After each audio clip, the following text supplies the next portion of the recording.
Hello viewers, welcome back to my channel. నేను మీ Sunitha, Shivanshi traditional vlogs. ఈరోజు వీడియోలో 4వ శ్రావణ శుక్రవారం పూజను నేను ఎలా జరుపుకున్నాను, ఏ రకంగా అమ్మవారిని నేను పూజ చేసుకున్నాను అనేది ఈ వీడియోలో మీకు నేను చూపిస్తున్నానండి. వీడియో అయితే కొంచెం పెద్దగానే ఉంటుంది, మీకు మొత్తం చూస్తే క్లియర్గా అర్థమవుతుందండి. నచ్చిన వాళ్ళు చివరి వరకు వీడియో చూడండి. ఒకవేళ మాకు కూడా ఇవన్నీ తెలుసు ప్రాసెస్ అనుకుంటే స్కిప్ చేయండి మధ్యలోనే. ఓకేనా? Welcome back to my channel. అందరూ ఎలా ఉన్నారు? నేనైతే చాలా బాగున్నాను. మీరు కూడా బాగుండాలని ఆ అమ్మవారిని అయితే మనస్ఫూర్తిగా కోరుకుంటున్నాను. మరి శ్రావణ శుక్రవారం 4వ శుక్రవారం కదా. ఈరోజు నేనైతే ఇంటి ముందు చక్కగా గడపలను అలంకరించుకొని మంచి ముగ్గులు పెట్టుకున్నాను. ఇంటి ముందు అష్టదళ పద్మం ముగ్గు కూడా వేసుకున్నాను. మరి వరలక్ష్మి వ్రతం అయిపోయిన తర్వాత నేను ఊరికి వెళ్ళాను. మళ్ళీ తర్వాత నాకు ఆటంకం వచ్చింది. తర్వాత నేను 10 డేస్ తర్వాత మళ్ళీ నా పూజ గదికి వచ్చాను. ఇంకా చాలా 10 డేస్ కాబట్టి పూజ చేయలేదు కాబట్టి మళ్ళీ నేను క్లాస్ అన్నీ మార్చుకున్నాను. పాతవి పువ్వులు కింద వేసుకున్న క్లాత్ అదంతా తీసుకొని మొత్తం కొంచెం నీట్గా చేసేసుకొని మళ్ళీ కొత్త క్లాత్ వేసుకొని మళ్ళీ మొత్తం పసుపుతో ఈ అంతా కూడా పీఠాన్ని పసుపుతో పొదించుకొని ఆ వస్తువులన్నీ కూడా మళ్ళీ క్రమ పద్ధతిలో అమ్మవారి పక్కన పెట్టుకుంటూ అలంకారం అయితే చేసుకుంటున్నాను. ఈ పీఠానికి కూడా చక్కగా పసుపు రాసి కుంకుమ బొట్లు పెట్టుకున్నాను. మరి అమ్మవారి ముందు పసుపు కుంకుమలు అయితే నేను ఈ శుక్రవారం అయితే మార్చుకున్నాను. శ్రావణ మాసంలో మొదటి శుక్రవారమే మారుద్దాం అనుకున్నాను, కానీ వీలు కాలేదు. ఇంకా ఈ శుక్రవారము నేను ఈ పసుపు కుంకుమలను మార్చుకున్నాను. పాత పసుపు కుంకుమలు అయితే మనము నుదుటిన ధరించవచ్చు. ఇంకా మనము ఎవరికైనా ఇంటికి వచ్చిన ముత్తైదులకి కూడా మనము బొట్టు పెట్టవచ్చు. పసుపుని మనం ముఖానికి కూడా పెట్టుకోవచ్చు. ఇంకా మనము గ్యాస్ దగ్గర మనము పసుపుతో పుదించి బొట్లు కూడా పెట్టుకోవచ్చు. ఈరోజైతే నేను అమ్మవారి కోసం అయితే ఈరోజు నైవేద్యంగా పులిహోరను అమ్మవారికి నివేదన చేయాలని ఇక్కడైతే పులిహోరను నేను తయారు చేస్తున్నాను. అమ్మవారికి పులిహోర అంటే చాలా ఇష్టం. ఇంకా లాస్ట్ వీక్ వరలక్ష్మి వ్రతం అప్పుడు కూడా నేను నివేదన చేశాను పులిహోర. అమ్మవారికి ఇష్టమైన వాటిలో దద్దోజనము, శనగలు, పూర్ణం బూరలు, వడలు, ఇంకా వడపప్పు, ఇలా చాలా రకాల నైవేద్యాలు అయితే అమ్మవారికి చాలా ఇష్టము. ఇంకా నేను ఈరోజైతే అమ్మవారికి అయితే పులిహోరను తయారు చేసుకుంటున్నాను. ఇంకా లాస్ట్ వీక్ అయితే వరలక్ష్మి వ్రతానికి పూర్ణం బూరలు చేద్దాం అనుకున్నాను. కొన్ని పరిస్థితుల వల్ల నేను చేయలేకపోయాను. మళ్ళీ ఈరోజైతే నేను ఆ లాస్ట్ వీక్ అనుకున్నాను కదా అని చెప్పేసి పూర్ణం బూరెలు ఇక్కడ అమ్మవారికి పులిహోరతో పాటు పూర్ణం బూరెలు కూడా ప్రిపేర్ చేశాను. మరి అమ్మవారికి ఎంతో ఇష్టమైన సువాసన భరితంగా ఉండే ఈ విరజాజులు అంటే ఎంత ఇష్టమో. ఈ విరజాజులు చక్కగా తెల్లగా మల్లెపూలు ఎంతో వాసన గొల్పుతూ ఎంతో అందంగా ఉన్నాయి. ఈ మల్లెపూలతో అమ్మవారికి అభిషేకించిన అమ్మవారి చిత్రపటానికి మాల వేసినా కూడా ఎంతో అందంగా ఉంటుంది. మరి పళ్ళెం పూలతో నేనైతే మాలనైతే కట్టుకున్నాను. చూశారు కదా, అమ్మవారికి ఎంత చక్కగా మల్లెపూల మాల అనేది అలంకారానికి ఎంత అందంగా కుదిరిందో చూడండి. అమ్మవారికి ఇంతకన్నా ఏం కావాలి చెప్పండి. మరి అమ్మవారికి ఈరోజైతే నేను ఈ ప్రమిదలలో నేను దీపారాధన అయితే చేసుకున్నాను. ఇంకా 4వ శుక్రవారం కదా, అంటే ఇంకా ఈరోజైతే ఈ ప్రమిదలలో నేను కొంచెం ఇంకా 2 వత్తులు ఎక్స్ట్రాగా వేసి నిండుగా అలంకారం ఉండేటందుకు ఈ ప్రమిదలనైతే నేను దీపారాధనగా నేను ఆ రోజు చేసుకున్నాను.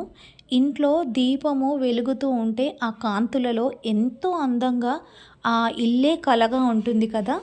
ఇంకా అమ్మవారికి నేను పాలతో అభిషేకం చేసుకున్నాను. ఇంకా ప్రతి వారం చేసుకున్నట్టుగానే అమ్మవారికి పాలాభిషేకం అయితే చేసుకున్నాను. ప్రతి వారము అమ్మవారికి మనము అభిషేకం చేసుకొని అష్టోత్తరం చేసుకుంటే కనుక చాలా మంచిది అండి.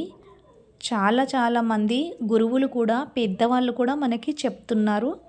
అమ్మవారికి శుక్రవారము అభిషేకము భక్తితో శ్రద్ధతో చేసుకోండి, చాలా మంచి జరుగుతుంది అని. ఇంకా అభిషేకం అయిన తర్వాత అమ్మవారికి ఒక పీఠాన్ని ఏర్పాటు చేసుకున్నాను. తర్వాత అమ్మవారిని పుష్పాలతో ఇలా ఒక సింహాసనం పైన అయితే అలంకరించాను. చూడండి అమ్మవారు ఎంత ముద్దుగా కూర్చున్నారో కదా. ఆ అమ్మవారిని పీఠం పైన పెట్టి ఆ అమ్మవారికైతే నేను నమస్కారం చేసుకున్నాను. ఇంకా అమ్మవారికి అభిషేకం అయింది కదండి, అలంకరణ కూడా చేసుకున్నాం కదా. అలంకారం చేసుకున్న అమ్మవారిని అయితే పీఠం పైన పెట్టుకోవాలి. మనము ఇప్పుడు అమ్మవారికి అష్టోత్తరం చదువుకోవాలి. అమ్మవారికి నేను అష్టోత్తరం చదువుకోవడానికైతే ఒక ప్లేటును కూడా అమ్మవారి పీఠం ముందైతే ఏర్పాటు చేసుకున్నాను. ఇంకా పూజ గది అనేది మనకి చిన్నగా ఉంటుంది కదండి. మనం పెట్టిన పూజకు సంబంధించిన వస్తువులన్నీ కూడా అడ్జస్ట్మెంట్ అనేది చేసుకుంటూ మనము ప్రిపేర్ చేసుకుంటే చాలా బాగుంటుంది. అమ్మవారికి ఇరుపక్కల ఈ ఏనుగులనైతే నేను పెట్టుకున్నాను. అమ్మవారికి గజాలను ఎత్తి అమ్మవారికి అభిషేకం చేస్తున్నట్లుగా ఈ గజాలనైతే నేను ఏర్పాటు చేసుకున్నాను. తర్వాత మనం అష్టోత్తరం చేసుకోవడానికైతే నేను అమ్మవారి కోసం పక్కకు తీసి పెట్టిన ఈ మల్లెపూలనైతే నేను పెట్టుకున్నానండి. మనము అమ్మవారి పక్కన పెట్టుకున్న గజాలనికి కూడా పుష్పాలతో నేనైతే అలంకరించుకున్నాను.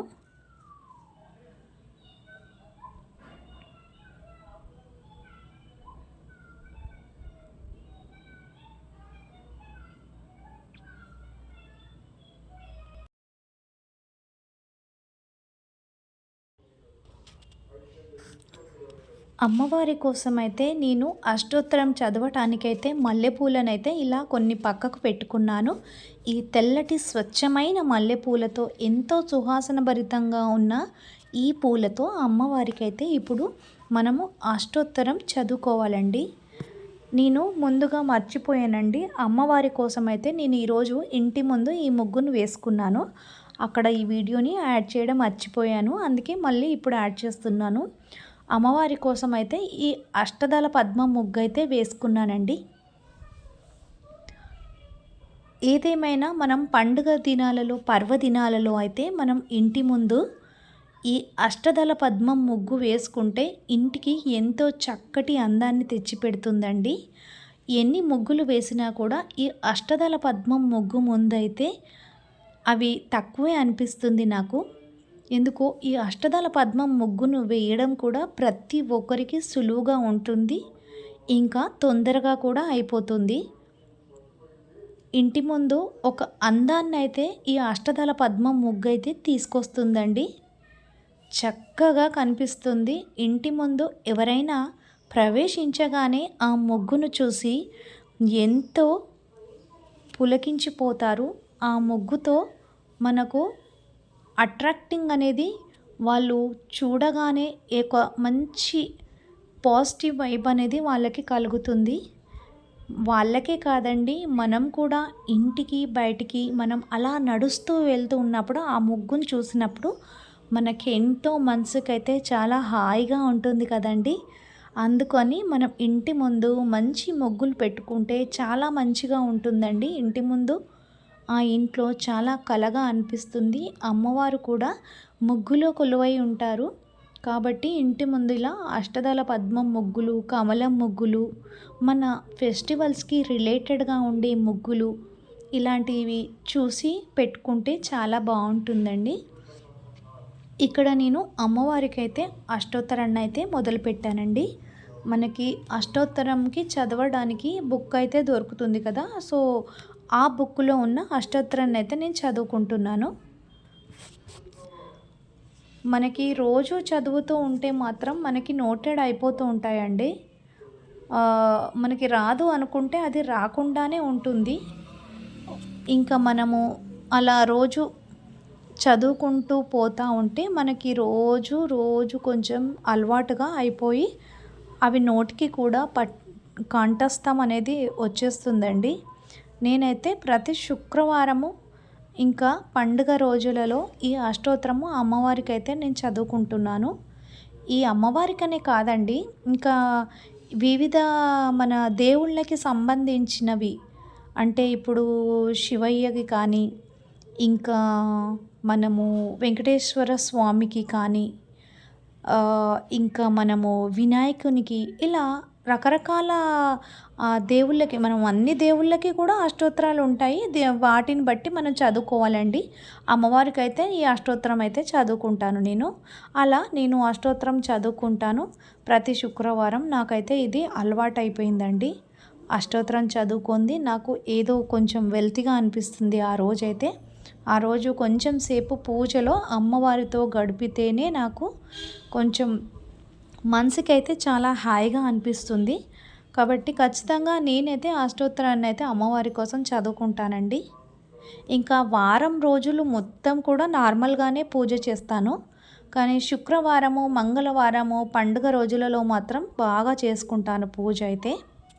ఇంకా నార్మల్ డేస్లో అయితే దీపారాధన చేసుకొని మామూలుగా పువ్వులు పెట్టుకుంటాను. ఇంకా శుక్రవారం రోజైతే నేను ఇంకెక్కువ పువ్వులు పెట్టుకొని ఎక్కువసేపు పూజ గదిలో అయితే ఉంటాను.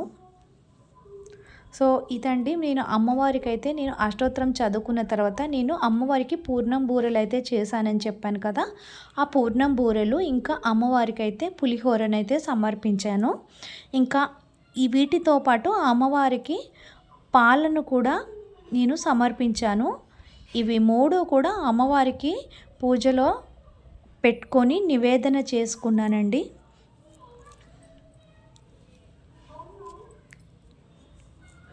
ఇంకా అమ్మవారికి అయితే నీరాజనం కూడా ఇచ్చేసాను. మనకి అమ్మవారికి నీరాజనం చేసేటప్పుడు మనం అమ్మవారి పాటలు పాడుకోవచ్చండి వచ్చిన వాళ్ళు. నేనైతే అమ్మవారికి ఇక్కడ పాటలు మంగళహారతి పాటనైతే పాడుకున్నాను. జయమంగళం నిత్య శుభమంగళం, జయమంగళం నిత్య శుభమంగళం. ఇలా నేను హారతి పాటనైతే పాడుకున్నానండి. ఇంకా నాకు హారతి పాటలు 2-3 హారతి పాటలు అయితే నేను నేర్చుకున్నానండి. ఆ రోజు ఏదన్నా ఒక హారతి పాట అయితే పాడుకుంటాను.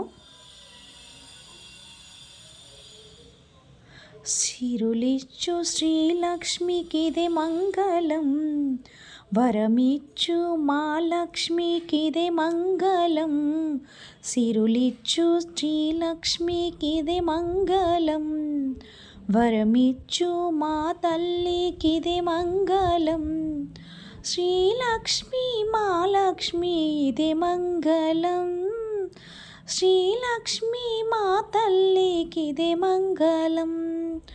జయమంగళం నిత్య శుభమంగళం, జయమంగళం నిత్య శుభమంగళం. ఇలా అమ్మవారికి నీరాజనం పాటలు పాడుకొని అమ్మవారికి అయితే హారతిని చూపించి మళ్ళీ మనం కూడా హారతిని కళ్ళకద్దుకోవాలి. తర్వాత అమ్మవారికి శుక్రవారం కూడా ఖచ్చితంగా మనము ధూపం వేసుకోవాలండి. అందరి దేవుళ్ళకి కూడా నేను హారతిని చూపించి తర్వాత ఆ హారతిని నేను కూడా కళ్ళకద్దుకుంటానండి. నేను ప్రతి ఫెస్టివల్కి నేను ఇలాగే చేసుకుంటానండి. ఇంకా శుక్రవారం కూడా ఇలాగే పూజ చేసుకుంటాను. చాలా టైం పడుతుంది, కానీ ఇంకా టైం అయితే తీసుకొని పూజ అయితే చేసుకుంటాను. ఆ హారతిని అయితే కళ్ళకు అద్దుకోవాలండి. ఇంకా ఇంట్లో చిన్నవాళ్ళు పెద్దవాళ్ళు ఉంటే కూడా హారతిని చూపించి వాళ్ళని కూడా కళ్ళకు అద్దుకోమని చెప్పాలి. అమ్మవారి దగ్గర మనము అష్టోత్తరం చదువుకొని పూజ చేసుకున్నాం కదా, అందులో నుంచి అయితే ఒక పుష్పాన్ని తీసి మనము తలలో పెట్టుకోవాలి. ఇంకా తర్వాత అమ్మవారికి అయితే ధూపాన్ని కూడా సమర్పించాలి. ఖచ్చితంగా అమ్మవారికి ధూపం వేస్తే చాలా చాలా ఇష్టమండి. ఇల్లంతా కూడా మంచి స్మెల్‌తో కూడా నిండిపోతుంది. చక్కటి ఆహ్లాదకరమైన వాతావరణం కూడా ఇంట్లో నెలకొలుగుతుంది. పాజిటివ్ వైబ్స్ అనేవి ఇల్లంతా కూడా వ్యాపిస్తాయి. కాబట్టి అమ్మవారికైతే శుక్రవారాలలో కూడా మంచిగా ఇంటి ముందు గడపకి మనము అమ్మవారికి ఇల్లంతా కూడా ధూపం అనేది చూపించాలండి. సో ఇలా అయితే నేను శుక్రవారము ఇలా అయితే అమ్మవారికి అంతా కానీ పూజ అంతా కూడా చక్కగా ఇలా చేసుకుంటానండి. ఇలా పూజ చేసుకుంటే కూడా మనసుకి కూడా చాలా నిండుగా అనిపిస్తుంది. పూజ గది కూడా చాలా కళగా ఉంటుంది. చేసుకున్న తర్వాత కూడా ఎంతో ప్రశాంతంగా మనసు తేలికగా మనకున్న బాధలన్నీ కూడా మర్చిపోయినట్టు అవుతాయి. సింహాసనం పైన అమ్మవారు చూడండి ఎంత చక్కగా కూర్చున్నారో. అమ్మవారి వెనకాల మందార పువ్వు, గులాబీ పువ్వు ఎంత అందంగా అమ్మవారు కనిపిస్తున్నారో. అమ్మవారు అయితే చాలా అందంగా కనిపిస్తున్నారు ఈరోజైతే. నాకైతే అమ్మవారిని సింహాసనం పైన చూసినట్టే అనిపిస్తుంది. ఇలా అమ్మవారికి ఎంతో ఇష్టంగా భక్తితో ఇలా పూజని చేసుకుంటే కనుక మనకి చాలా మంచిగా ఉంటుందండి, ఇంట్లో వారికి అయినా మనకైనా. సో ఇలా నేనైతే చేసుకుంటానండి పూజ. మరి మీరు ఎలా చేసుకుంటారు, నా పూజా విధానం మీకు ఎలా అనిపిస్తుంది, మీకేమైనా డౌట్స్ ఉంటే కనుక ఇందులో మీరు క్లియర్ చేయండి. అంటే మీరు అడిగిన వాటికి నేను క్లియర్ చేస్తాను. చూసారా అండి, అమ్మవారికి వేసిన మల్లెపూల మాల అనేది జారి మన పసుపు పక్కన ఉన్న దగ్గర పడిందండి. అది అమ్మవారండి. అమ్మవారు మన పూజను స్వీకరించారనే దానికి ఇక్కడ నిదర్శనంగా మీకైతే చెప్తున్నాను. మన పూజను స్వీకరించినప్పుడు అమ్మవారైతే అలా పుష్పాలను మనకి సమర్పిస్తారు. ఆ పుష్పాలు అనేవి సంకేతం అండి. అమ్మవారు మన పూజను అనుగ్రహించారు, స్వీకరించారు అనడానికైతే ఇదండి నిదర్శనం. ఇదైతే నేను అమ్మవారికి ఇలా ధూపం వేసే సమయంలోనే ఆ పుష్పాలు అమ్మవారికి పెట్టిన మల్లెపూల మాల అనేది జారి పసుపు పక్కన ఉన్న దగ్గర పడిందండి. అదైతే నేను మీకు వీడియో తీసేటప్పుడే నేను మీకు లైవ్లో చూపించాను కదా, అలా ఉంటుందండి అమ్మవారి అనుగ్రహం అండి.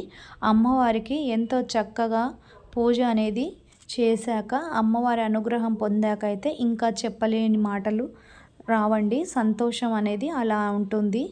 సో ఇదండి నేను చేసుకున్న పూజా విధానము. శుక్రవారము ఇలా మన శ్రావణ మాసాలలో కనుక మనం పూజ చేసుకుంటే కనుక చాలా మంచిదండి. ఇంకా తులసమ్మ దగ్గర కూడా నేను దీపారాధన అయితే చేసుకున్నానండి. ఇంకా సాయంత్రం కూడా నేను ఇంటి ముందు కూడా మంచిగా మళ్ళీ పొద్దున వేసినదంతా కూడా మళ్ళీ క్లీన్ చేసుకొని మళ్ళీ ఇంటి ముందు కూడా కడుక్కొని మంచిగా అమ్మవారికి అయితే తులసమ్మకి అయితే ఇలా ధూపము చూపించి హారతి చూపించి అయితే నేను తులసమ్మ దగ్గర కూడా నేను దీపారాధన చేసుకొని పూజనైతే చేసుకున్నానండి. శ్రావణ మాసంలో ఇంకా తులసి మాతకి కూడా పూజ చేసుకుంటే చాలా మంచి ఫలితాలు అనేవి ఉంటాయని మన గురువులు పండితులు అయితే చెప్తున్నారండి. తులసమ్మకు పూజిస్తే కనుక విశేషమైన ఫలితాలు ఉంటాయని మన గురువులు అయితే చెప్తున్నారండి. ఇంకా నేను సాయంత్రం కూడా ఒక చక్కటి ముగ్గునైతే వేసుకున్నాను ఇంటి ముందు. ఇలా కొంచెం శ్రావణ శుక్రవారాలలో ఇలా మంచి ముగ్గులను అయితే పెట్టుకుంటాను. నార్మల్ డేస్లో అయితే మామూలుగానే పెట్టుకుంటాను. సో ఇదండి నా ముగ్గు, నా పూజా విధానం. మీకు ఎలా అనిపించిందండి నా పూజా విధానము చెప్పండి. ఇంకా నా పూజా విధానం నచ్చినట్లయితే లైక్ చేయండి. కొత్త వాళ్ళకి నా ఛానల్ని షేర్ చేయండి. చూసిన వాళ్ళైతే సబ్స్క్రైబ్ చేసుకోండి. మీరు ఇచ్చే ఒక చిన్న లైక్ వల్ల నాకు మంచిగా మోటివేషన్గా నా ఛానల్ మరింత ముందుకు వెళ్తుంది.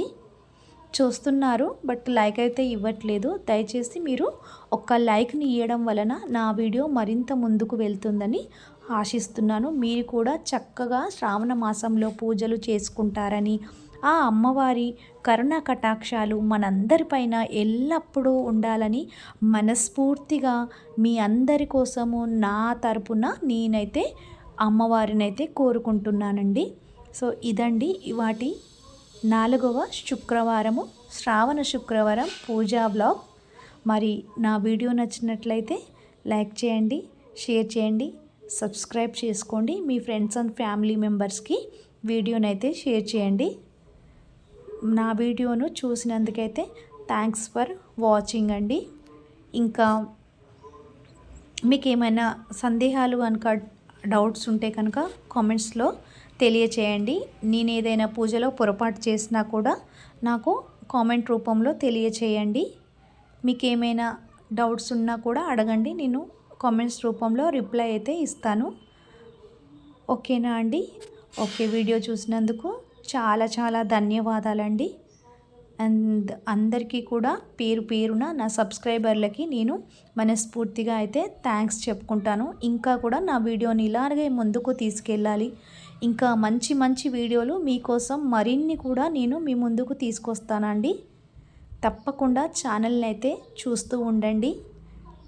మీ ఫ్రెండ్స్కి కూడా నా ఛానల్ని షేర్ చేయండి ఫ్రెండ్స్. ఇంకా ఇదేనండి, మరో శ్రావణ శుక్రవారం పూజా వ్లాగ్తో మీ ముందుకైతే మళ్ళీ మంచి వీడియోతోనైతే వస్తానండి. ఇవాటికి ఇంతేనండి. అందరికీ నమస్కారము. ఉంటాను.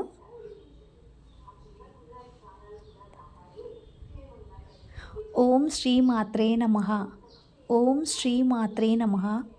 ఓం శ్రీ మాత్రే నమః. ఓం శ్రీ మాత్రే నమః. ఓం మహాలక్ష్మీ దేవే నమః. ఓం మహాలక్ష్మీ దేవే నమః. ఓం మహాలక్ష్మీ దేవే నమః. అందరికీ శ్రావణ శుక్రవారము శుభాకాంక్షలు. ఇంకా ఒక్క వారం ఉందండి, 5వ శుక్రవారము. ఇక్కడ లాస్ట్కి అమ్మవారికి ఏ ప్రసాదం నచ్చిందో చూశారు కదా.